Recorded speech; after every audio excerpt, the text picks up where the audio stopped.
Beans, they're good for the heart. The more you eat them, the less you get cancer.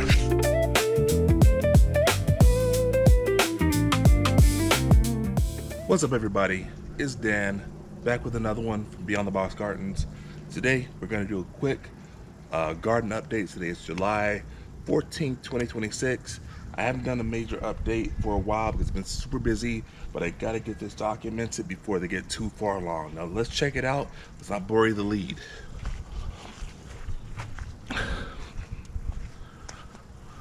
So this is our tomato bush. As you can see, our tomatoes are absolutely killing it this year. Now, you're not going to be able to see all of the tomatoes in this video, but trust me, they're everywhere.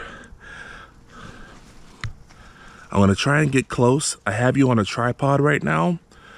I heard what you guys were saying about, you know, doing the POV shots and how kind of disorienting that can be as I myself am looking around. So I'm trying to do, you know, give it a little bit better video quality and experience for your watching pleasure. So as you know, we have three main lines. We have our Berkeley Tie Dye.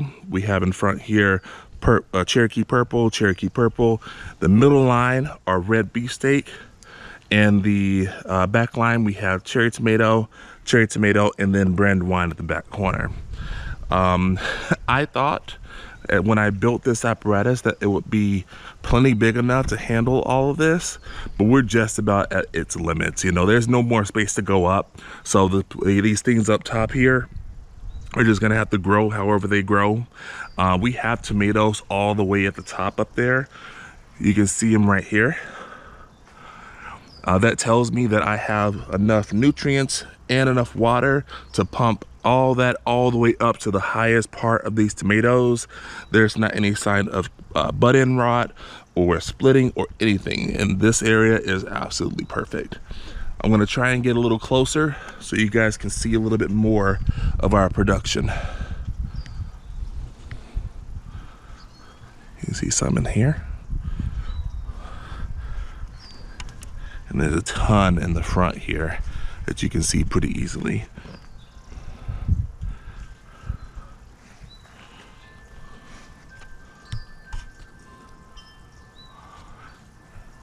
Now we're gonna take you above to show you what we got from the top.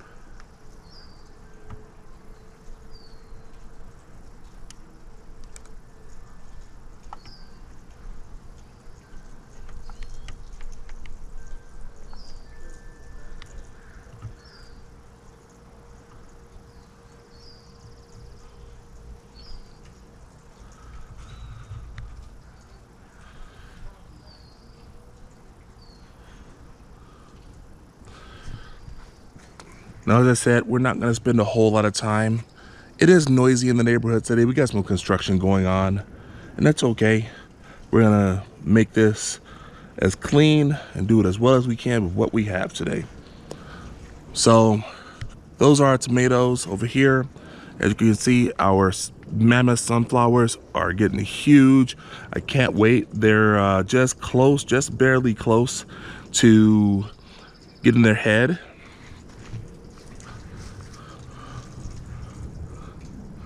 But they're looking phenomenal. And then of course we have our carrots here.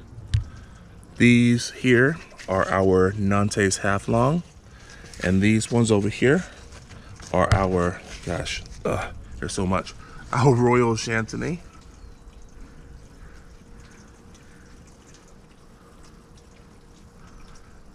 Then over here we're going to take a look at our beets. The beets are doing so good this year. I'm so stoked with how they're doing.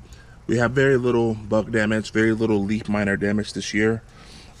We put down some ladybugs not long ago. You guys probably saw the video on that. They've been helping take care of the leaf miner eggs. We still have some leaf miner damage, but not as bad as it was or could be. I may still use some pyrethrin to help with these leaf miners, but I don't want to hurt my beneficial ladybugs either. So we're gonna, have to consider what we want to do with these, just to make sure they continue growing strong through all the way through the fall, because we still have a long way to grow. They are getting really big underneath. I felt a couple. They're probably the size of a, maybe just over the size of a golf ball, and we want them probably at least twice that size, if not more. But they're gonna keep growing, so we just got to be patient. Up here, you can see we have our cucumber plants. These cucumbers are doing so good this year. Of course, this whole area is over our in-ground compost. It's very interesting whenever you're using this method of in-ground composting. At the beginning of their, the plants, that whenever they start, you can see they start turning yellow because they haven't reached that in-ground compost yet. And at a certain point, you just see them switch and they start taking up all that nutrients and they start blowing up like this. It's really, really interesting. It's really cool, but these are doing great.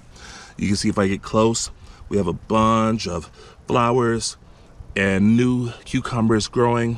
I had a few growing not long ago that I kind of plucked off to help the cucumbers make even more cucumbers, because cucumbers, little hint for you, if you want to grow more cucumbers, you want to force your plant to kind of overproduce, to pluck off those first few cucumbers that you see.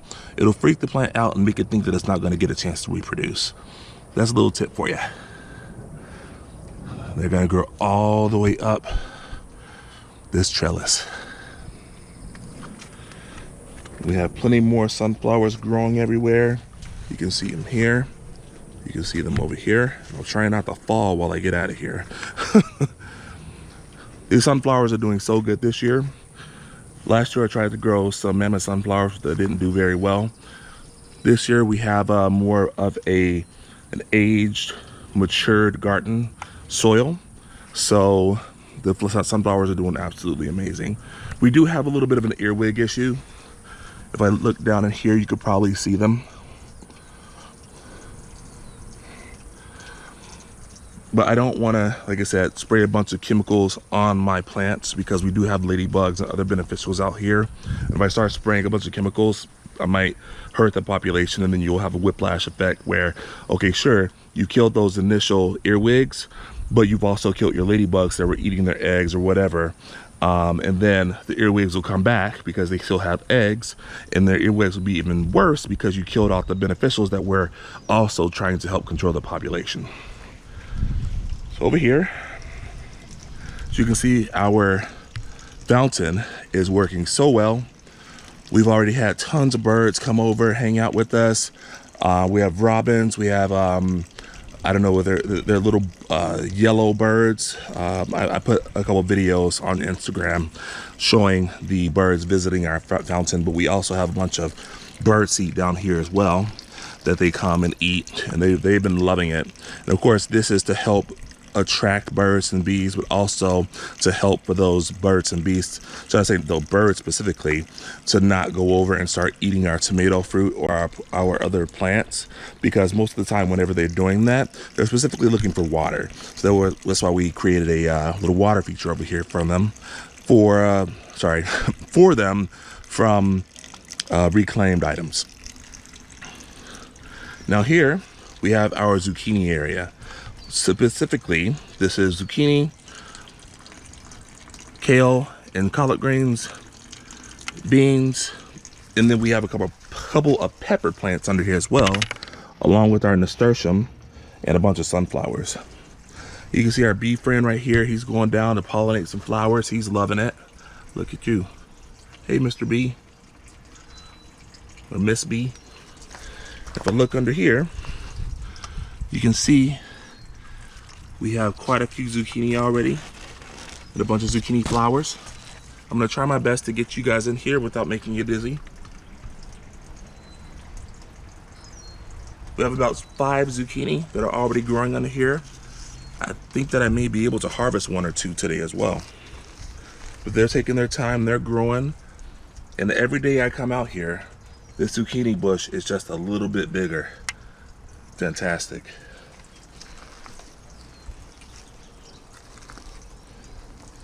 Hi, bee. Bye-bye, bee. Then down here, of course, we have our tender green beans that we're using basically to remediate the soil. They are making beans. We are going to eat the beans. They are going to be tasty, but this area we didn't do any in-ground composting in. So I wanted to get some nitrogen fixers in here to help, help the soil be more nitrified, as well as help the bacteria, nitrifying bacteria, propagate more.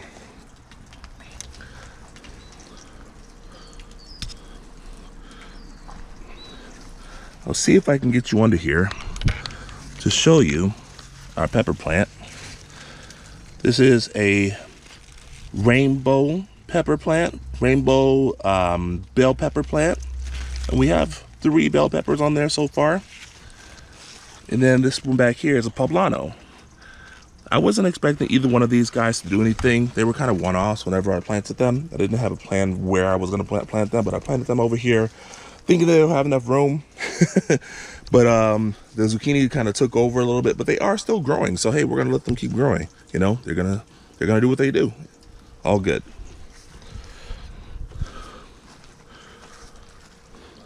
I'm not sure if I went over this yet, but we have our pea plant, Noah's pea plant area over here. Our snap peas, we already harvested a bunch of snap peas off of this.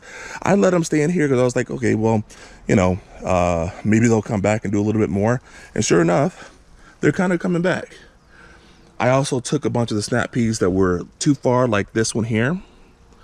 I opened that up and I planted them right along the front where that line, the soaker hose is.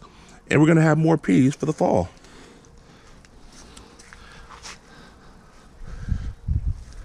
Now, we're gonna take a little trip down. Oh, you know what? I'm gonna take a side quest real quick. So down here, we have a whole bunch of potato plants. See what?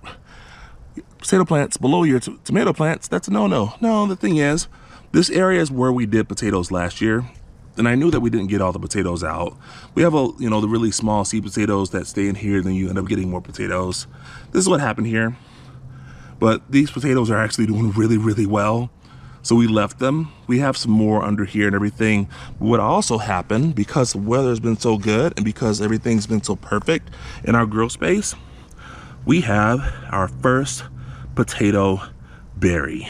Look at that. Oh. Now here's something about potato. It fell off. Okay, so the potato berry has fallen off. Not to be alarmed.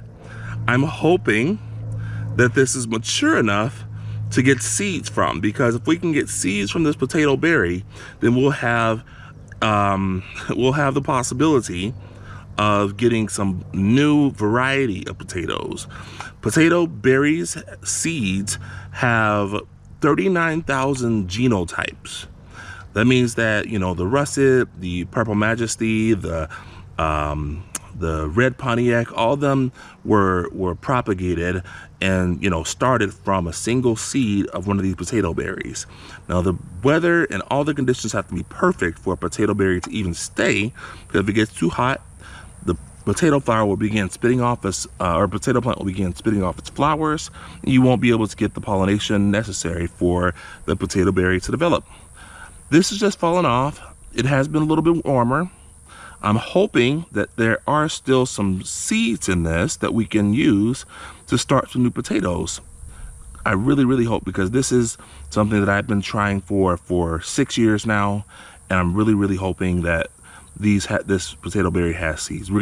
This is gonna be another series for us.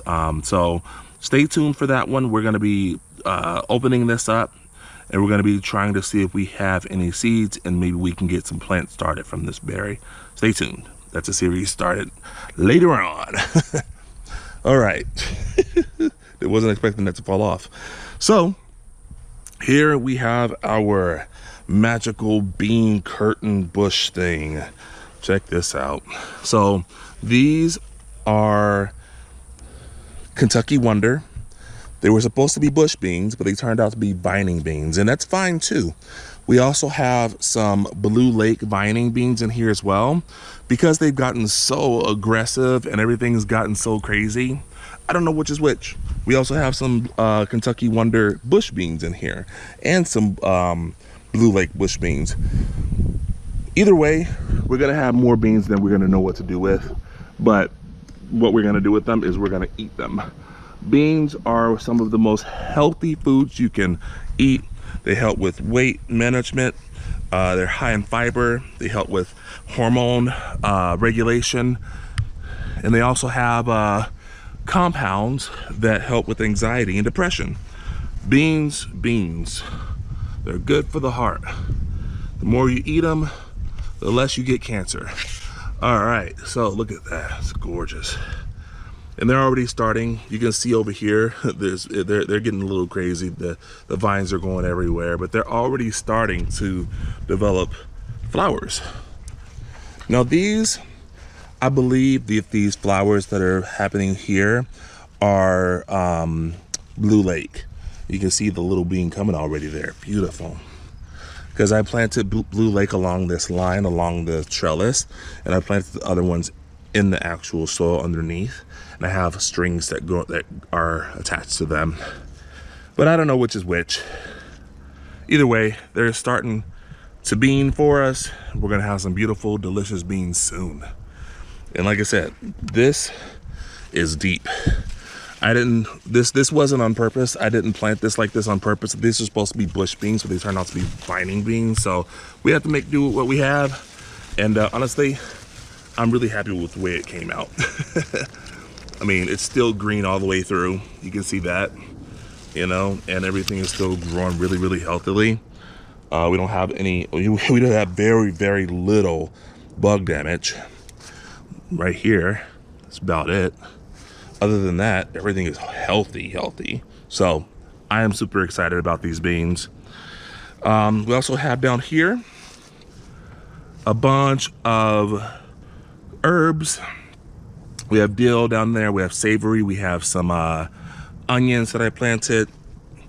And then of course over here we have a bunch of butternut squash. I really wasn't expecting the butternut squash to get this big. The ones that we had last year did not get this big. So once again, we don't know if these are gonna survive, but we're gonna put them down, see what happens. These were backups anyway. And of course, this is over another in-ground composting trench, this whole thing. And that by itself, I think, has turbocharged the production of these plants and the growth. You can see we have our butternut squash right here. And we have probably 5 more like it along this line, but I can't get back there right now. I am gonna try and show you guys a little bit more over the top. You can really see what we're doing here. These are gonna be trellising up this trellis as well, this arch. You can see we have our cilantro. We have a little bit of bolting going on with cilantro, but cilantro is like almost infinitely useful. Even whenever it flowers, it still almost tastes the same. A little peppery, you know. And then if it goes to seed, it's just coriander. You know, I love cilantro so much. We also have some Thai basil down here. You can probably see it. Thai basil. We have some Genovese underneath this butternut squash. Didn't mean to do it, but it happens. And then, like I said, some other savory and gosh, what else is down there? I don't remember. And then we have some dill way back there in the corner. You probably can't see. Along this line, I did also put some onions underneath here on this line. I didn't think that these butternut squash would get so big, so I thought that they would still have some space. I'm trying to trellis these butternut squash up this trellis because I already have this one tied a bit, because I want to try to make sure they go up, because how big they get, I don't want them to go out. And this whole thing is going to go up this trellis as well and look just as magical as that. And then here, of course, we have our this is green docks, Roma, and then over here we have our tomatillos, 1, 2, and the bees are loving it. You can see all the bees. happening right now. Look at these bees. They're everywhere. They love it here. Hi, bee. Hi, bee. There are different types of bees, too. That's not even a honeybee. That's a honeybee. Wow. Hi, guys. Wow. I love coming over here. So I feel like this is an area where the bees have really mapped out, and they really like the pollen from the tomatillos. And they have also been helping with the pollination, just, you know, in passing with the green docks and the Roma at the back. And then down here we have what's left of our broccoli. As you can see, we've been cutting off of it. We just had some last night. That one has yet to flower at the back, but these at the front, we've been cutting, and they keep growing more little flowers, and we keep eating them. So, you know, we're gonna eat from those until they, you know, decide not to give us anything else. Then, of course, here we have our sugar pie pumpkin row. The middle one's doing amazing. This one is coming along. That one at the back was late, so it's actually doing a lot better than I expected it to do. I thought it was going to be stunted, but it really isn't. We get a little close here because we also do have our first pumpkins too. We have one down here. You can see the pumpkin here, beautiful. Now these are smaller pumpkins. I think they only get up to about 8 inches in diameter, but they're sugar pie, so they're pie pumpkins. So we're gonna have a bunch of them. We're gonna have be able to store them away from the winter, have some good pumpkin pie for the Thanksgiving and Christmas time. You can see as I get closer over here, more and more bees just flying around, helping us with our pollination. We appreciate you so much. They're doing so much work for us. You can see we got bees, we got hoverflies, all types of cool bugs over here that are helping us out. Wow.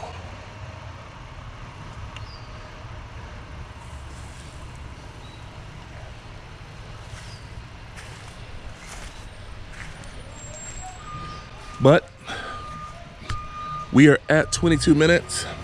And they just started their rig back up. Perfect timing. So that is going to be it for the garden update. So of course, today is July 14th, 2026. I want you guys to have a great day. Get outside, plant something, dig in some dirt, get your hands dirty. It's very important, especially in these times, to keep your mental health, you know, stable. Find some joy in your life and never stop gardening. That being said, this has been Daniel, BCBG. Have a great day. See you in the next one.